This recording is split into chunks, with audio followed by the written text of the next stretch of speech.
hoje à tarde, orando ao Senhor, falando: Deus, no meu espírito, dizendo: Deus, o que fazer hoje? O que tu queres? Eu fui desfolhando a palavra de Deus, fui lendo algumas coisas que eu tenho anotado. O Senhor, de uma certa forma, eu pude perceber Ele mostrando uma necessidade que nós a encontramos no nosso meio, enfim, no mundo todo, mas também na igreja. Hebreus capítulo 12, uma passagem conhecida.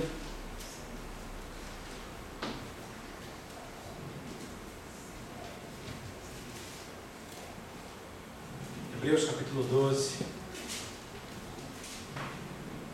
Eu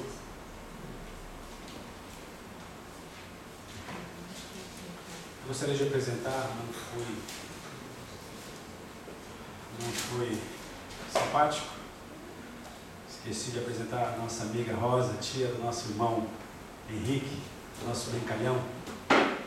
E, bom, para mim é a primeira vez, é hoje que eu estou tendo o prazer de conhecê-la, né? Para mim e para minha esposa, né? E como nós dizemos, seja bem-vindo ao nome de Jesus. Deus abençoe você, viu? É uma alegria tê-la aqui conosco. Todos acharam, né, Diogo? Lani, por gentileza, leia. Isso. Amém. Capítulo 12, versículo 1 ao 3. Bem forte, vamos lá. Isso, por gentileza. Portanto, nós também, pois estamos rodeados de uma tão grande nuvem de testemunhas, deixemos todo o embaraço e o pecado que não tiver nos rodeia e corramos com paciência a carreira que nos está proposta. Olhando para Jesus, autor e consumador da fé, o qual pelo gozo que lhe estava proposto, suportou a cruz desprezando a afronta e assentou-se à destra do trono de Deus. Considerai, pois, aquele que suportou tais contradições dos pecadores contra si mesmo, para que não enfraqueçais, desfalecendo em vossos ânimos. Muito obrigado. Pode se sentar todos. O que eu quero é justamente no finalzinho do versículo 3, né? Vencendo o desânimo. Eu estava pensando a respeito de tudo aquilo que nós podemos perceber, aquilo que acontece ao nosso redor. Todas essas coisas colaboram para que nós venhamos perder o ânimo, não é verdade? A intenção, ao olharmos para todas essas coisas que estão acontecendo, essas notícias, principalmente no Brasil, a corrupção, né, você pensa: poxa, será que vale a pena acreditar? Será que vale a pena lutar? Será que vale a pena todo esse protesto que está havendo? Será que, dentro, sabe, dessa observação, eu pude perceber uma coisa interessante, que isso tudo vem a ser apresentado diante de nós para nos roubar o ânimo, para nos tirar a alegria, sabe, para nos impedir que nós conheçamos a verdadeira paz, ou continuemos desfrutando dessa paz. Todas essas coisas, de uma certa forma, combate contra a nossa esperança, né? Porque, de uma certa forma, o ser humano, ele espera do ser humano. Essa é a verdade. É por isso que ele entra em colapso, é por isso que ele entra em depressão, é por isso que ele entra nessas dificuldades, porque ele espera, sabe, do seu semelhante, igual nós esperamos da justiça, não é verdade? Onde ela é exercida pelo homem. Nós esperamos da economia, nós esperamos, enfim, nós esperamos, sabe, que essas coisas, de uma certa forma, possam ser apresentadas de uma forma diferente, aonde possamos ter um convívio, sabe, em paz com todas essas coisas. Nós esperamos desse jeito, mas nós não temos visto essas coisas acontecendo, não é verdade? quando nós esperávamos que o Brasil pudesse melhorar, a gente observa que as coisas se tornaram piores. Né? Enfim, o sistema do mundo, toda essa situação que nós encontramos ao nosso redor, todas elas tentam, tirar de nós o pouquinho de esperança que tem havido na alma do ser humano, na alma do homem. Essa é a realidade. Até mesmo no âmbito evangélico, onde você escuta, onde você vê coisas, você fala, meu Deus, será que isso pode mudar? Até mesmo no seio da família, tem se perdido a esperança da restauração, da cura, da mudança. Não é uma realidade?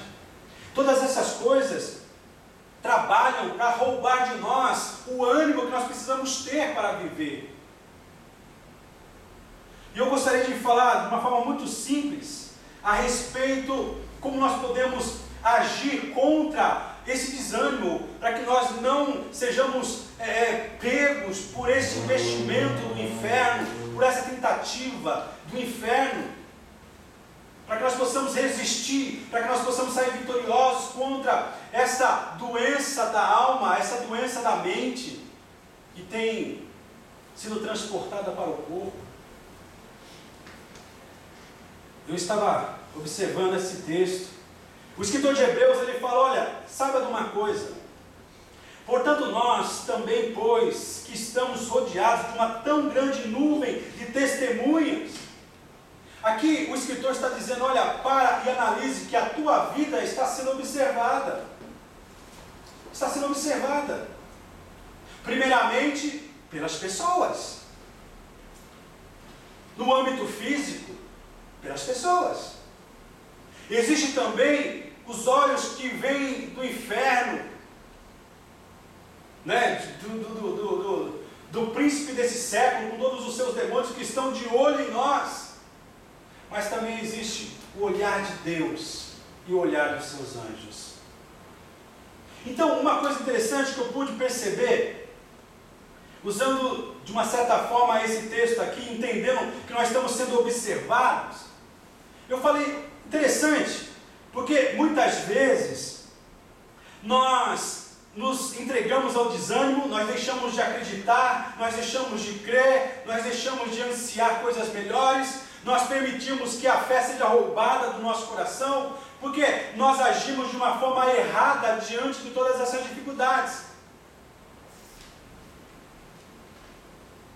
E um dos nossos erros, da forma que nós agimos errado, é justamente quando nós nos importamos mais com a opinião dos outros, quando nós nos preocupamos com aquilo que as pessoas estão pensando a nosso respeito, o que eles estão olhando em nós, de que forma eles estão nos vendo, de que forma, eles estão nos observando, o que eles estão entendendo em relação àquilo que eles estão vendo em nós. Então nós entramos, nos entregamos a essa preocupação, porque o texto fala, é uma verdade, nós estamos sendo vistos, existe uma grande nuvem de testemunhas olhando para nós, nos observando. Isso, de uma certa forma, nós não temos sabido como trabalhar contra esses olhares que estão direcionados para nós, quando nós entendemos que o inferno está olhando para nós, quando as pessoas estão olhando para nós.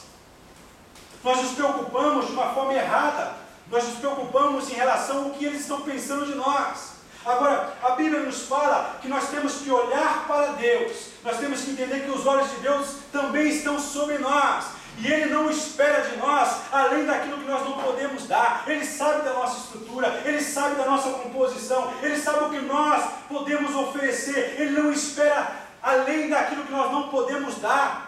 Nós não precisamos estar preocupados com aquilo que as pessoas estão pensando a nosso respeito. Nós não devemos estar preocupados com aquilo que o inferno está pensando a nosso respeito. Nós temos que entender uma coisa: o mais importante é saber o que Deus pensa a respeito de você, a respeito de mim, a respeito de nós. Isso que é o mais importante.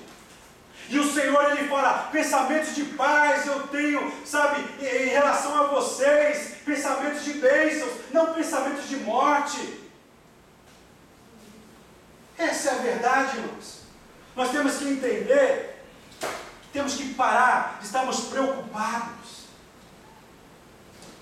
com aquilo que as pessoas estão pensando a nosso respeito, daquilo que o inferno está pensando a nosso respeito. Nós temos que entender o que Deus pensa de nós, de que forma o Senhor nos vê. Isso é o que é o mais importante. A nossa irmã Márcia estava falando aqui a respeito do perdão. Sabe? Os olhos que nos olham, nos acusam. Os olhos que nos olham até têm razões para nos acusarem. Mas a palavra de Deus diz que há poder no sangue de Jesus. Todo aquele que confessar o seu pecado, deixar essa prática, ele há de ser perdoado.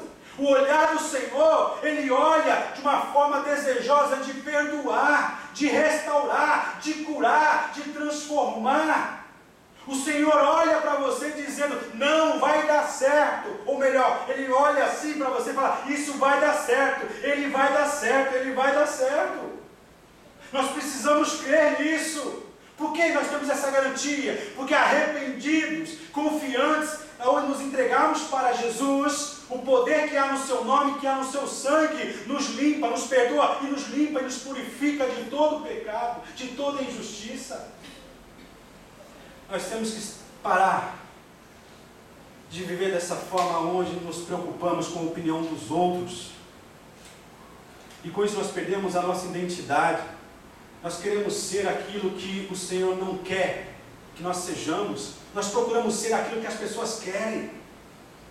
Essa é a verdade. O Senhor quer que nós entendamos que Ele não quer que nós ajamos mais desse jeito, para que nós não percamos, sabe, o ânimo. Essa é a verdade.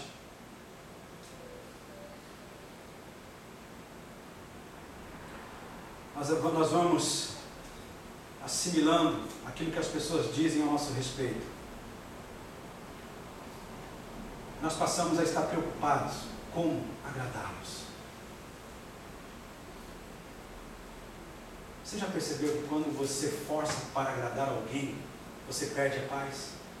Porque aquilo não é natural, não é verdadeiro.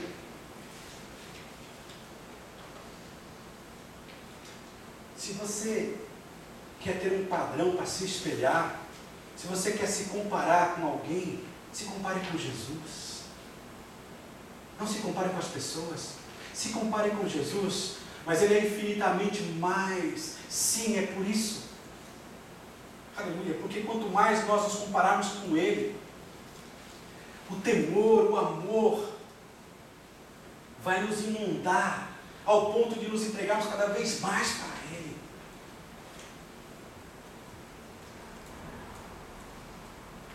A opinião dos amigos, dos parentes, tem afastado muitas pessoas da presença de Deus, muitas pessoas da comunhão com a igreja. Essa é a verdade.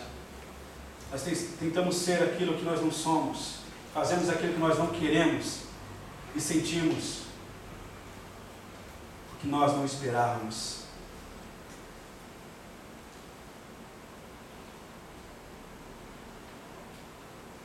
De que forma nós podemos fazer para sermos livres desses ataques? Ele fala, deixemos todo embaraço e todo pecado que tão de perto nos rodeia e corramos com paciência a carreira que nos está proposta. Nós ainda não somos aquilo que Deus quer que nós sejamos, mas pela fé nós estamos caminhando. Paulo fala, uma coisa eu faço. Filipenses.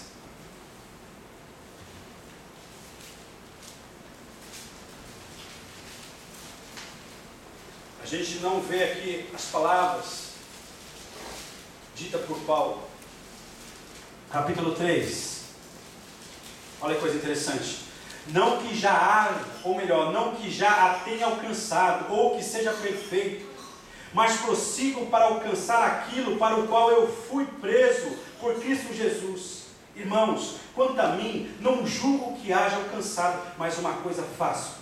E é que, esquecendo-me das coisas que atrás ficam e avançando para as que estão diante de mim, prossigo para o alvo, pelo prêmio da soberana vocação de Deus em Cristo Jesus. Olha que coisa maravilhosa, irmãos. Nós não vemos aqui uma pessoa perfeita falando, nós não vemos aqui uma pessoa que não tinha dificuldades, que não tinha problemas, que não tinha defeitos. Não, Paulo tinha. igual a mim, igual a você, mas pela fé. Ele procurava olhar para Jesus, ele procurava olhar para o alto, aonde ele via a graça do Senhor, aonde ele via o amor de Deus, aonde ele via o perdão de Cristo, aonde ele via realmente a esperança cada dia sendo renovada, para ele continuar, deixando todo o embaraço, deixando todo o pecado. É importante que você entenda que pecado é aquilo que pesa o coração do homem, aquilo que pesa a alma do homem, é isso que afasta ele de Deus, da comunhão de Deus. Então nós temos que dizer: Deus, livra-me, tira o prazer que eu ainda tenho pelo pecado, pelos erros, por aquilo que desagrada a Ti. Senhor, liberta-me, ajuda-me a cada dia, Senhor. Tira esse prazer que eu tenho tido para fazer as coisas erradas, até mesmo as coisas certas que eu preciso fazer, que eu não tenho feito. Senhor, me ajude a fazer aquilo que é certo, aquilo que é correto. E existem embaraços, não são pecados, mas são coisas que nos atrapalham de uma comunhão íntima, de uma experiência pessoal com Deus. Temos que deixar esse embaraço, os laços, os esforços vãos, tudo aquilo que nos leva a pecar, ser aquilo que Deus não quer que sejamos, porque isso contraria a vontade de Deus, isso nos tira a esperança e o ânimo. Essa é a verdade. Interessante que, voltando aqui, Hebreus 12, ele continua dizendo aqui: corramos com paciência a carreira que nos está proposta. Olha que coisa maravilhosa, é aquilo que Paulo fala a respeito do que vem a ser a vida cristã, é uma carreira que tem que ser completada. É interessante que a ideia é justamente essa. Espera um pouquinho. A vida cristã, ela não nos é apresentada de uma forma fácil.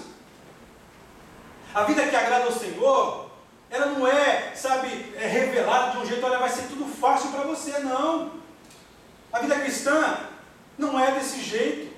A vida verdadeira que Cristo morreu e ressuscitou para nos dar, é uma vida que nós temos que fazer a nossa parte, temos que crer, temos que perseverar, temos que entender que é uma carreira, que é uma corrida. Nós temos que entender que o Senhor espera-nos no final dessa corrida, dessa carreira. Ele não se satisfaz, Ele não se alegra com aqueles que param no meio do caminho, com aqueles que retrocedem, mas aqueles que progride, aquele que persevera, aquele que continua, aquele que não abre mão da sua felicidade em Cristo Jesus, aquele que não abre mão da sua família, aquele que não abre mão da honestidade, da pureza, aquele que diz: não, se o Senhor diz que isso é para a minha vida, isso é correto, então eu vou fazer. Em outras palavras, eu vejo muita gente morrendo antes da morte chegar, porque perdeu a esperança, perdeu o foco, perdeu, o entendimento que a corrida continua a cada dia, nós temos que continuar nos esforçando. Aqui fala: olha, correndo com paciência a carreira que nos está proposta. Você tem a tua carreira, não espere da sua esposa, do seu esposo, não espere da igreja, mas assuma a responsabilidade, dizendo: Deus, eu me comprometo, Senhor, eu quero te seguir, Senhor, eu quero continuar, Senhor, eu quero, Senhor, aleluia, enxergar, Senhor, sempre essa luz, Senhor, brilhando na minha frente, que é a tua presença, que é a tua palavra, Senhor. Louvado seja o nome do Senhor. Por mais, que as coisas que estão ao nosso redor digam não, digam aquilo que é contrário, você fala: não, eu estou olhando para o Senhor, porque fala aqui, olhando para Jesus, o autor e o consumador da nossa fé.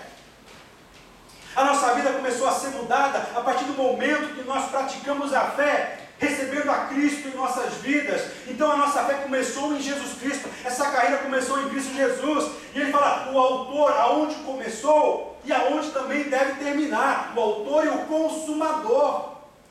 Aleluia. O segredo é olharmos firmemente para o Senhor Jesus. Se nós pudéssemos ver os seus anjos, os céus estão torcendo por vocês, estão torcendo por nós. O que nós precisamos é nos agarrarmos a esse Jesus, é não abrir mão desse Jesus, é não barganharmos a nossa santidade, a nossa pureza com essas ofertas mundanas. É não insistirmos com aquilo que tem que ficar para o passado. Que tem que ficar no nosso passado. Paulo ele fala, olha, as coisas do passado se ficaram, não importa o que você tenha feito até ontem, até hoje à tarde, o que importa é o que Deus pode fazer na tua vida a partir desse momento. O que Deus pode fazer. Aleluia. Muitas pessoas têm morrido antes da morte chegar. Diz uma expressão que quem para ver a boiada passar, não corre. Ele corre o risco de ser atropelado pelos bois. Não é verdade? Quem para de correr, para de crescer, para de confiar, porque se entregou, ou está se entregando, e ele passa a ser esmagado pelo desânimo.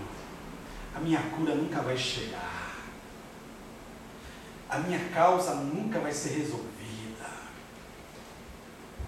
O que nós encontramos de crentes que dizem desse jeito? Deus não está me ouvindo. O inimigo quer que você entenda e pense que isso é uma verdade, mas isso é uma mentira do inferno. A Bíblia nos fala que o Senhor não desprezará um coração contrito e arrependido. Um coração que crê que Ele tem poder para mudar, que Ele tem poder para transformar, para libertar, é o que o Senhor espera encontrar, para que o seu poder seja uma realidade.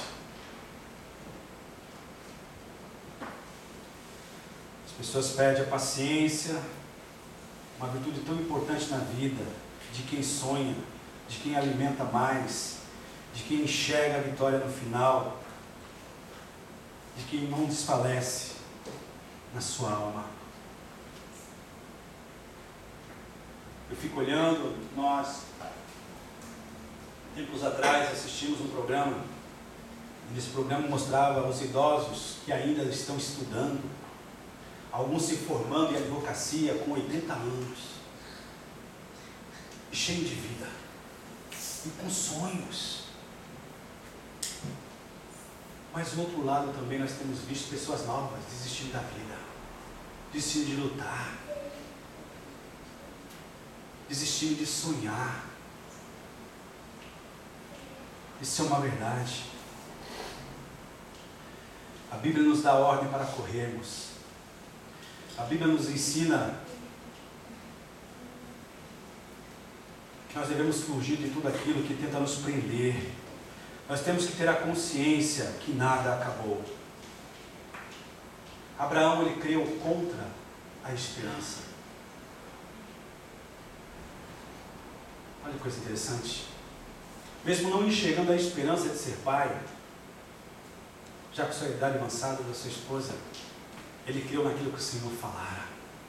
Mesmo que o seu físico, que tudo aquilo que estava diante dos seus olhos mostrava o contrário, ele creu que aquele que prometeu era poderoso para cumprir. Não importa o tempo. Abraão esperou 25 anos. De repente você não esperou nem um ano, já está desanimado. De repente você não esperou nem um mês, já está querendo chutar o balde, jogar a toalha. Se você chutou, se você jogou a toalha, vai e pega de volta. Falando, Senhor, eu vou continuar. Eu vou continuar. Eu vou continuar, Senhor. Aleluia. Nós temos que ter essa consciência, nada acabou. Nós temos uma carreira traçada por Deus. Um compromisso firmado com Deus. A ruína, o desânimo, começa quando deixamos de crescer. Quando nós paramos de correr. A gente observa que é uma verdade. Quando nós deixamos de praticar o exercício, quando nós deixamos de nos exercitar, o que acontece com o nosso corpo? Olha lá, olha o Lani lá. Automaticamente nós nos acomodamos. Aquilo que nós tínhamos tanta facilidade para fazermos e fazíamos, nós encontramos ou colocamos tantas dificuldades para voltarmos a fazer. Não é verdade? Interessante que ele fala, olhando para o autor e consumador da fé, o qual pelo gozo que lhe estava proposto, suportou a cruz, desprezando a afronta e assentou-se à destra do trono de Deus. Falando do Senhor Jesus, ele foi afrontado. O sofrimento que ele passou, nenhum outro homem na face da terra passou. E tudo isso ele passou não porque ele merecia, porque era algo que o condenava, que ele tinha que fazer daquele jeito. Não. Mas ele passou por amor a mim, por amor a você. E você quer desistir? Você quer abandonar? Você quer pular do barco? Tem falado, tem comentado que a vida cristã está difícil, que a comunhão com a igreja está complicada, que a frequência está difícil, que o estudar a Bíblia está cansativo. Eu digo para você, não desista. Não desista. Olhe para o Senhor Jesus.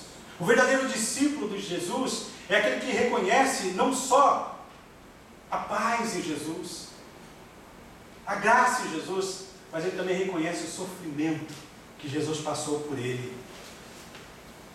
É por isso que ele entende que a vida cristã não é fácil, não, mas é possível ser vivida quando nós olhamos firmemente para Jesus.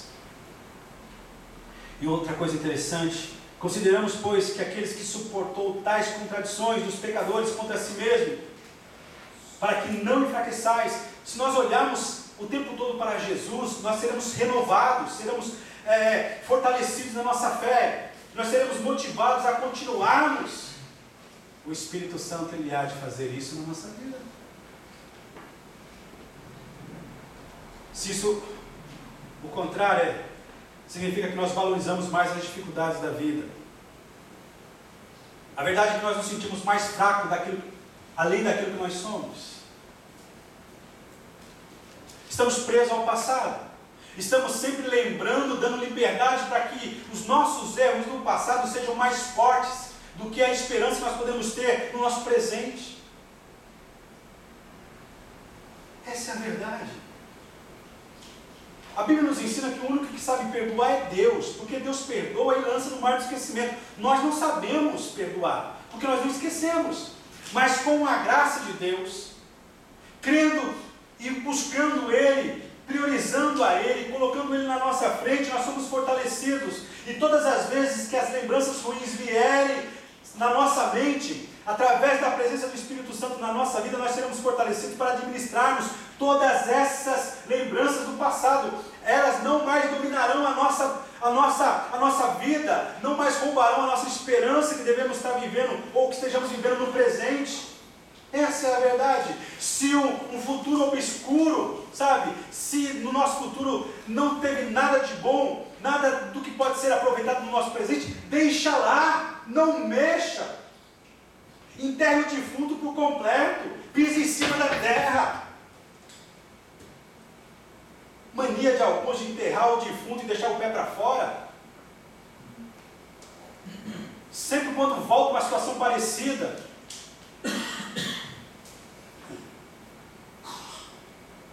ele está lembrando daquilo que aconteceu. Provérbios 24 e 10. Estou terminando aqui.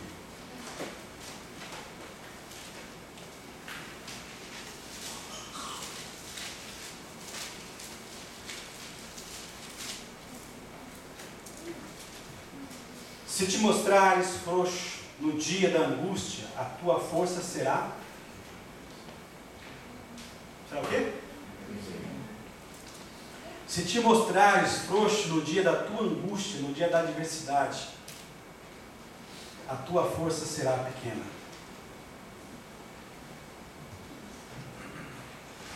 Nós temos de parar de focalizar, de valorizar aquilo que nós temos feito de errado. Nós temos que reconhecer e arrepender e deixar, crer que realmente o Senhor nos perdoou. Interessante que muitas vezes nós nos prendemos tanto ao nosso erro do passado que a gente não consegue perceber a graça, a misericórdia e o amor de Deus apresentado no presente para nós. Será que Deus nos perdoou? Será que Deus perdoou essa situação? Com certeza, se houve arrependimento, Deus perdoou. É nós que não conseguimos entender e aceitar e nos perdoar ou perdoar os outros. Essa é a dificuldade. Deus tem misericórdia.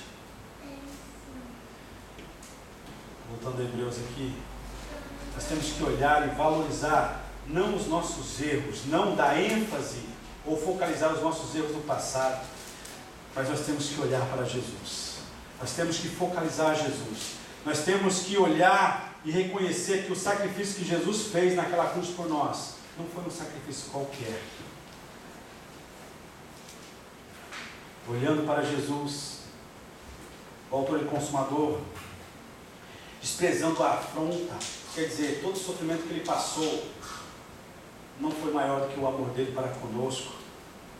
Ele fala, considerai, pois, aquele que suportou tais contradições dos pecadores contra si mesmo.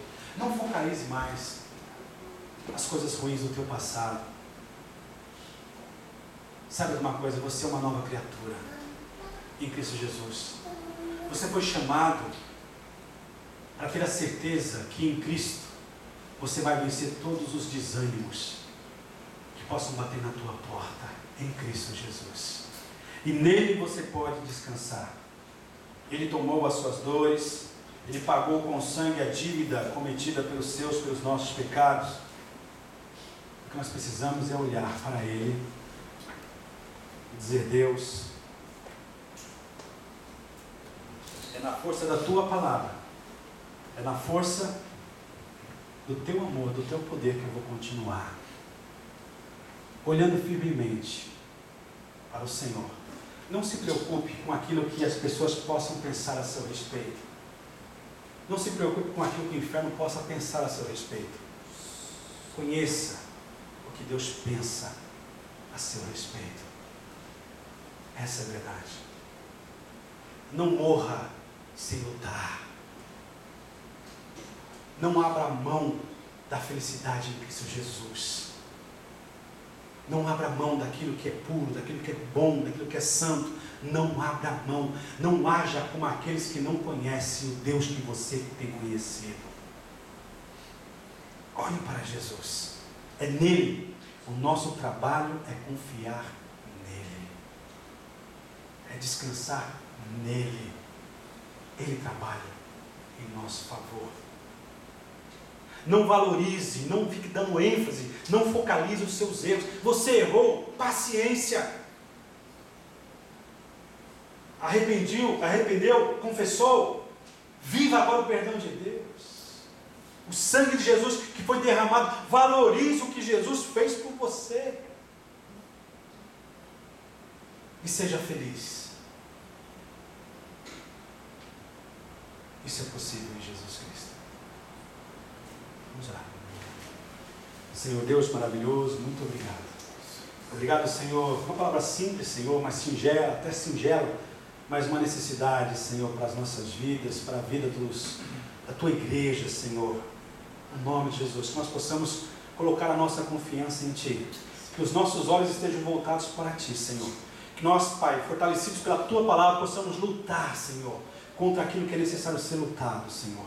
Ó Deus, no nome de Jesus. No nome de Jesus, nós repreendemos qualquer projeto do inimigo que tenha penetrado, Senhor, na vida dos Teus filhos, Senhor.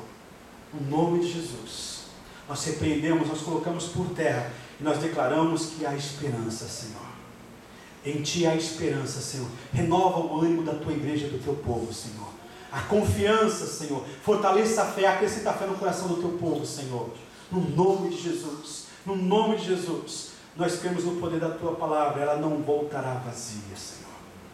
E é assim que nós cremos e nós Te louvamos, Pai, pelo Teu amor. Aleluia para conosco. Te agradecemos no nome de Jesus. Amém.